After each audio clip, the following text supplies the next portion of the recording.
In is Tennessee Senator Marsha Blackburn from the Armed Services Committee, a great friend and mentor of this show. Senator, I know you're on the Armed Services. You know a thing or two about this whole thing. You were on Foreign Affairs.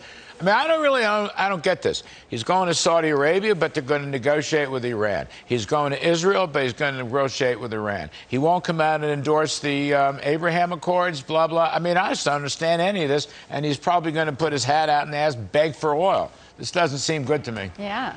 Well, it is not good. And it appears that what he's doing is going to Israel because he feels like he has to. But you look at the manner in which he has chosen to go to Israel. He is not going to let Israeli officials go with him into East Jerusalem. He's not going to shake hands with anybody. He's going to take his forever pandemic with him. He is going over there pro-Palestine. He is going pro-Iran, pro-Saudi Arabia, pro-China. But look at what he is doing. He is not going in there in a pro-Israel manner. And people notice this. As you said, he won't even mention the Abraham Accords. He's trying to renegotiate a deal with Iran because he needs to beg them for oil, beg the Saudis for oil, beg the Venezuelans for oil. And he's sending 1 million barrels of our strategic petroleum reserve to China, to a company that Hunter Biden is engaged with. I mean, Larry, you cannot make this stuff up.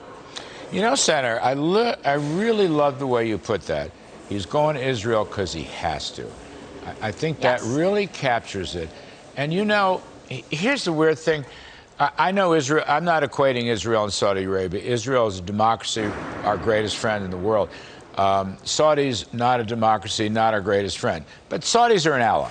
They're an ally of sorts. Iran is not an ally. This is the part I just do not, it drives me crazy. Iran is not, and the whole point of the Abraham Accords was to gradually pull the Middle East together and isolate Iran.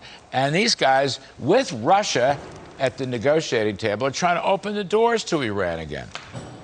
Well, and when you look at the area writ large, Israel, our greatest ally, as you said, needs a strong U.S. Jordan needs a strong U.S. So does Dubai. So does the UAE. And when they look at what is transpiring in this neighborhood and the conduct of our president, the way he's trying to go cozy with Iran and do another deal, it was a bad idea when we had Obama-Biden running the White House, and it is a bad idea today. This is something that we need not revisit. What we need is a strong, resolute, solid U.S. that builds on the success of the Abraham Accords, builds on the success of our relationship with Israel, that holds the axis of evil, Russia, China, Iran, North Korea, to account, that holds all of these entities to account. We need certainty in foreign policy. Our friends need to know they're our friends. Our enemies and adversaries need to fear us. So good. Yes, amen. This is going to be the bungled end all bungles for all we know. Yes. Senator Blackburn, I can't thank you enough. More on this. Good to be with you. More on this, yeah.